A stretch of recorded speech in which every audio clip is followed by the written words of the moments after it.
Now, Nigerians Democracy Day is a public holiday to commemorate the restoration of democracy in the Federal Republic of Nigeria. The democratic system is not without threats ranging from insecurity, tribal conflicts, insurgency, poverty, amongst others.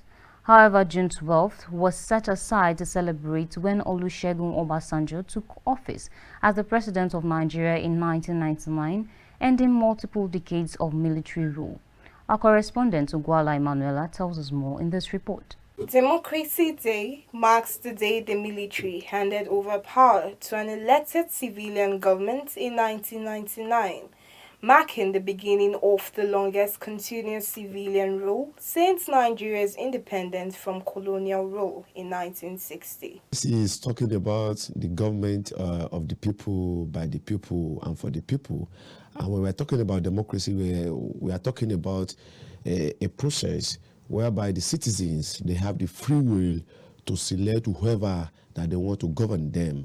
And the only limit is slight difference between democracy and the military regime. You know, in military regime, there's no room for citizens to freely, let me use the word freely now, to choose whoever they want to govern them. You know, we've seen military regimes in this country, and we know how they normally operate. You know, they operate based on dictatorial asset in such a way that citizen doesn't have say as far as a military regime is concerned. Formerly celebrated on May 29th, Democracy Day is now celebrated annually on June 12th to promote the values of freedom, respect for human rights. Democracy has gone beyond annual celebration of June 12. Way before, it was May 29, even though we don't have any significant event to attach to May 29 celebration of June 12. But when this government came in 2018, it changed it from May 29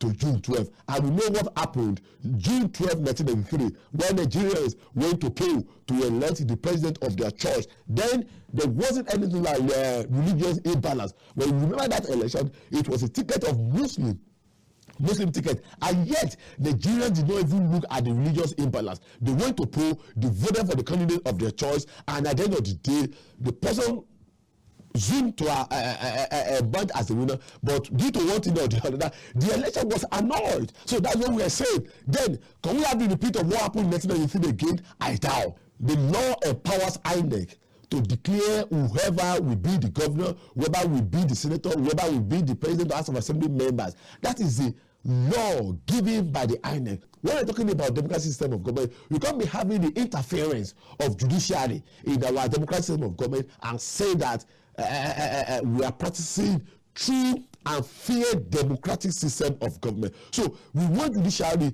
to be far away from our electoral process. But can they be far away?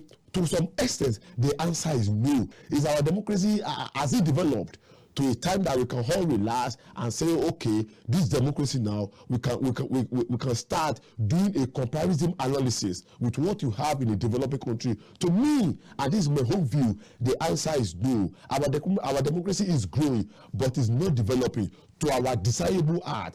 Corruption, ethnic rivalries, insecurity of lives and properties, and economic hardships stand as greatest threats to Nigeria's democracy.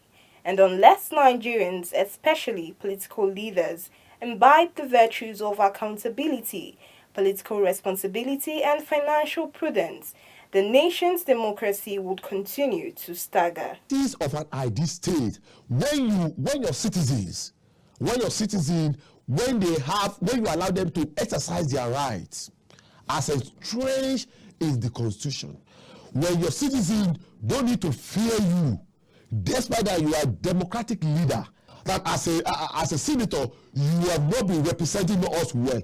That's an ideal democratic system of government, when the citizens are free to do what the Constitution made the provisions for them to do, when the citizens are allowed to exercise their fundamental right as entrenched in the Constitution of the Federal Republic of Nigeria. Democracy, you must give free will, you must give free right, and you must give free environment for your citizens to criticize your government. And you must, as a leader, you must be able to absorb that. So without this, we cannot be talking about the free, fair, and credible democratic system of government in this country. Ugwala Emanuela, reporting for KAFTAN TV.